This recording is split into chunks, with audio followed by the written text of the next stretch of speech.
Well, welcome everybody. Thanks for being here. I have been obsessed with wooden objects probably my whole life, objects in general.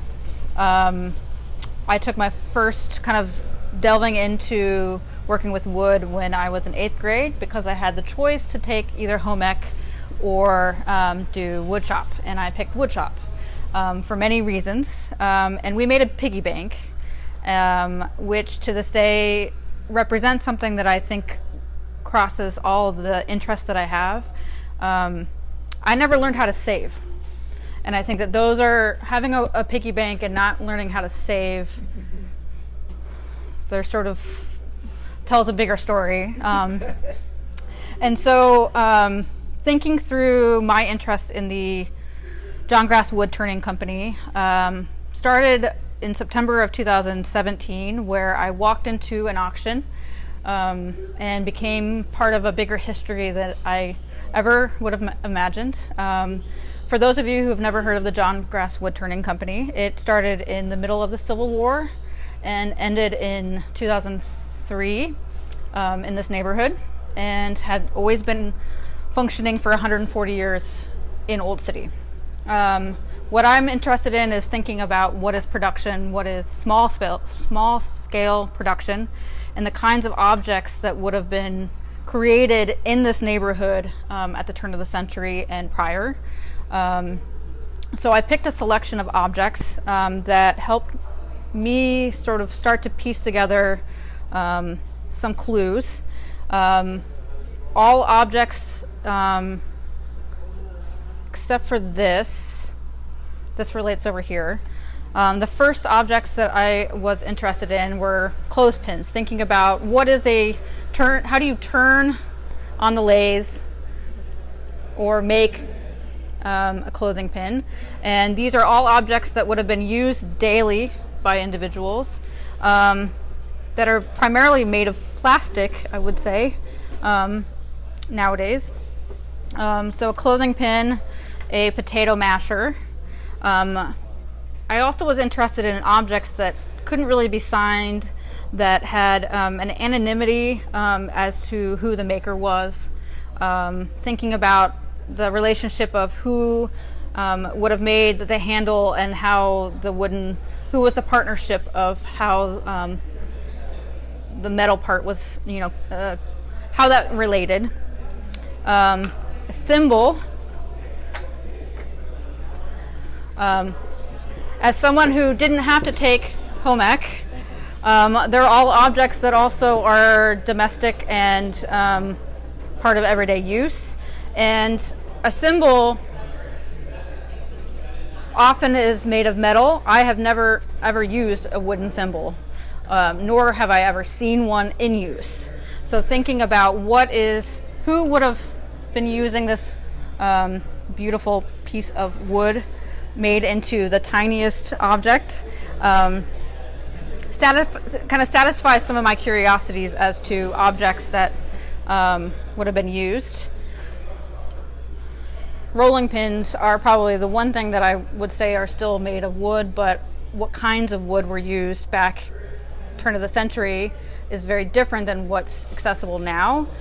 Even the weight and the ornamental kind of painting shows that there's some usage. There's a patina that comes from use. So even me using gloves to touch all these objects is also kind of an antithesis of what they were intended for, but also the preservation of these objects here at the Center for Art and Wood is one of the most important things that I think tell a larger story to the continuum of whether it's sculptural, whether it's functional. And then this is the one object that is from the collection that is from the John Grass Wood Turning Company, and the weight of it alone makes me think about who was using it, what was it for bread, for dough. This neighborhood had on the river, there was an area where flour was stored on the wharf in the 1800s, and I think probably by the 1900s, flour where and how that was stored would have been in close proximity to this neighborhood, off of the ships off of the Delaware. So for me, these kind of represented the beginning.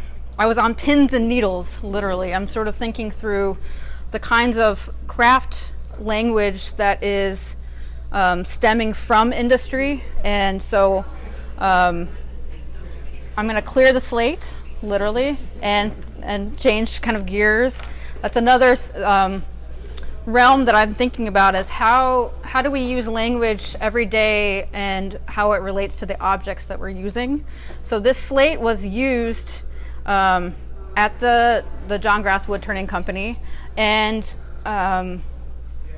there's something about these slates that were by each station within the building, the workshop, that was for simple arithmetic or writing down things that needed to be remembered, and how difficult it is to even find slate anymore, and how expensive it is. So as I'm digging deeper into the archives of both objects that would have been used and also the Center for Art and Wood's incredible collection, there are clues along each way of my own research that open up even more. I go down these rabbit holes in terms of I go down one direction and then I think I know what I'm doing, and then I go another direction. So the story keeps developing as to the workers, how do you run a company for 140 years?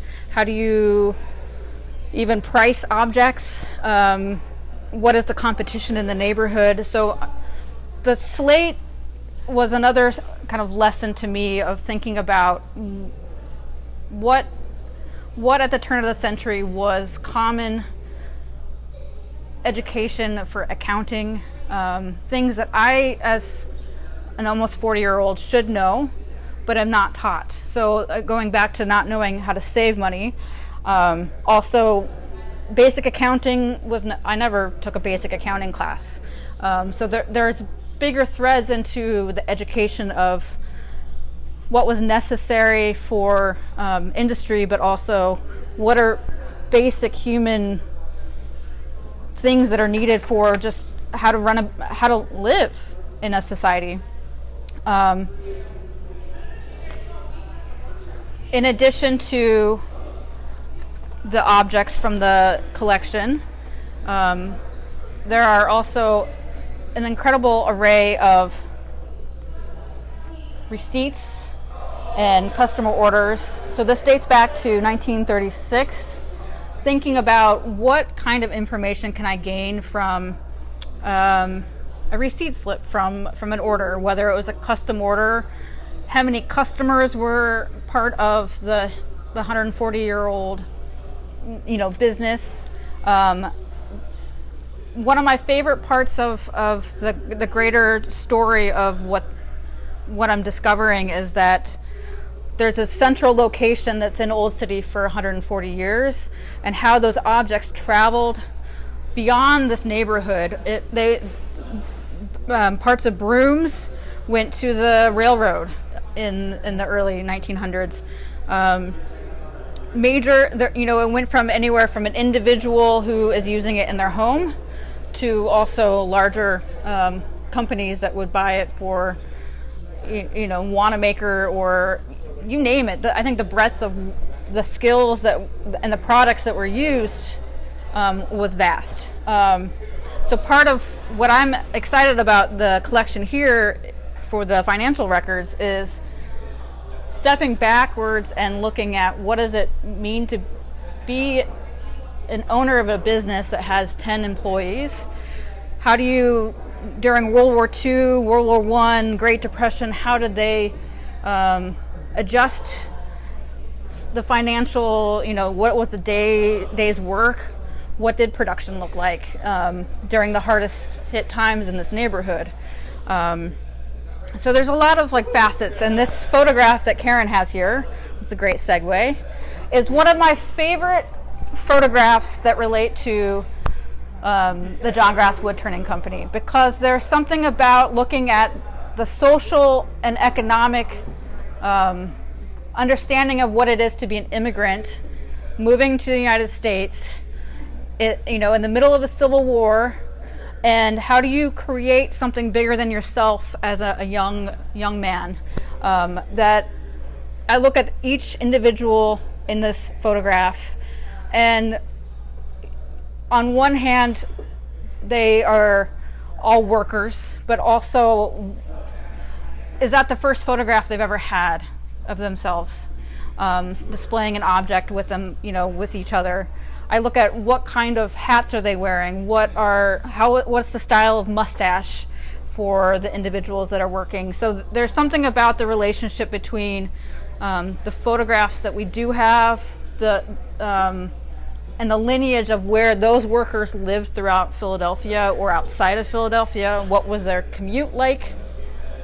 It was also the start of photography. And the start of photography, exactly. Was John Grass alive and in that picture? These are great questions. Yeah. So when was Albert, this picture taken? Do we know which one? The speculation is that this was taken in 1911. 1911. So the beginning, the opening of the building. When they became incorporated.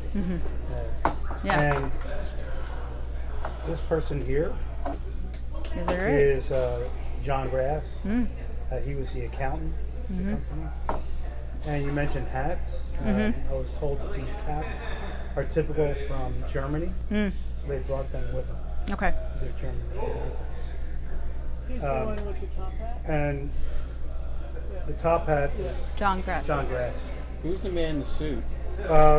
People speculate that was a salesperson who went out and showed work. So the rest of the people are workers in the shop. Where Yeah. they make the dishes? People on that side of They make the things? Yeah, everybody here were workers, except for the man in the top hat. You can see that, who's a John Grass. And this was a salesperson taken in front of the John Grass building. Which is 1 block from here, which is 146. And so part of my own journey, I also given a film camera, which I hadn't used in about 20 years. And so it was nice to come back, or 10 years. And I've been photographing fairly regularly each kind of step of that building, as well as the moment when it went for sale. So part of the challenge that I have is that I never saw the space being used in action. So everything that I'm also gathering is the photographs, the objects, the ephemera that relates to it, but not eyewitnessing it. So those are things that are holes in my own research, and relying on everyone around that has experience or knew that space as it was being used. And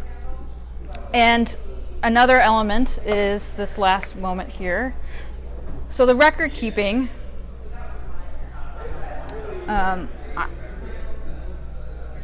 so a lot of what you see also are objects that tell a history of a business but are also deteriorating. So I will very carefully open up, as Karen said, and just show one page. So if you all want to kind of see closely, thinking about the kinds of penmanship that was used. So these are from 1914. It is, for me, understanding how it used to be before digital, and then also this was the early stages of how accounting came to be in the 1920s. There was a very well-known manual of bookkeeping, and as an artist myself, I find that those are the kinds of things that are important if you actually want to know how to run a business, and not always be in the red. And there was a double bookkeeping system that was done. And this year, 1915, was the year that they had an audit.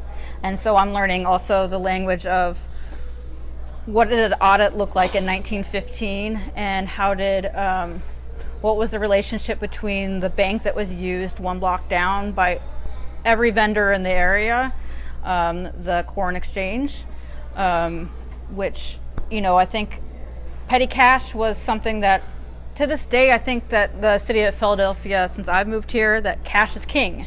It's a phrase that I keep hearing, and I've never used. Cash ultimately it's like what's on the books, what's off the books, what is the language of as technology is moving faster and faster, I find that I want to slow down and understand if I can't do it by hand and know exactly that this balances with the, I think there's a lot of holes in my own education that this project that started 2 years ago, it's going to be a lifetime of learning and exploration. So part of the language that I'm interested in is the oldest technology was from 1890 and the newest was from 1940. Things are not built to last in the way that these objects were built to last. And I think that planned obsolescence, where things, our cell phones, each generation of a cell phone dies faster and faster. The houses that we build, similar kind of trajectory. And so looking at the archives here, which Albert, I will introduce in a minute, for those of you who don't know Albert Leacoff, who started this whole space that you are in, started with a passion and started with a curiosity. And I know that these objects, for me to understand also how they were made, is as important as the object itself. As a maker, I know that the challenge of how do you make a clothespin, while it looks simple, I know that it's much more complicated than meets the eye, based on how a lathe is turned, based on how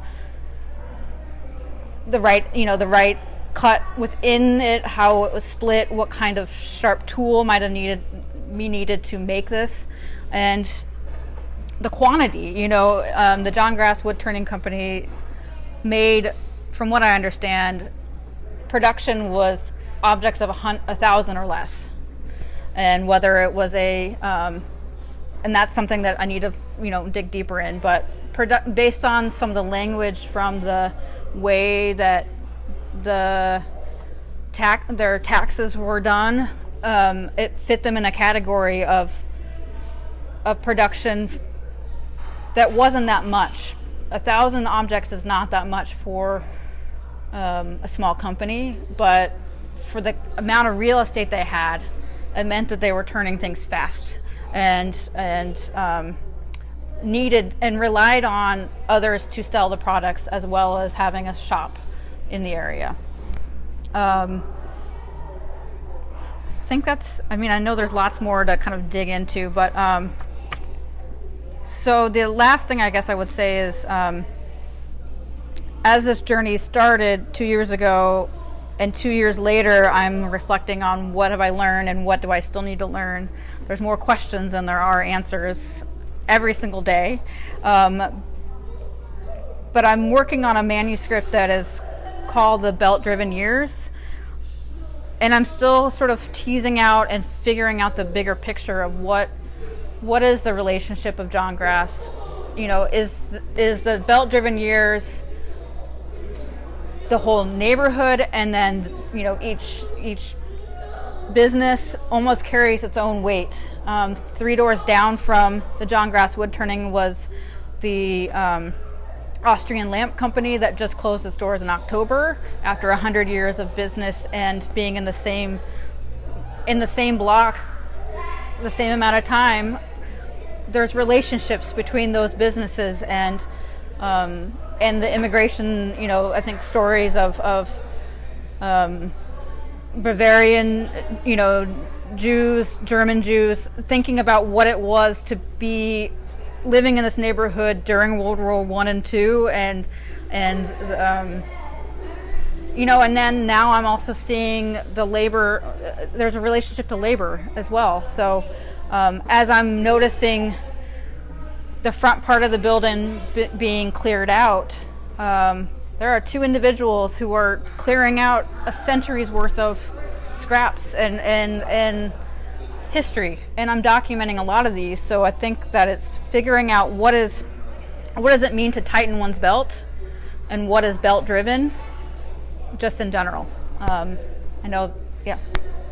So this is the archives, and there's countless data here that show technology of the past. Do you take a look at that data and kind of like use it as an influence for you, so you have an idea of where technology is moving towards in the future?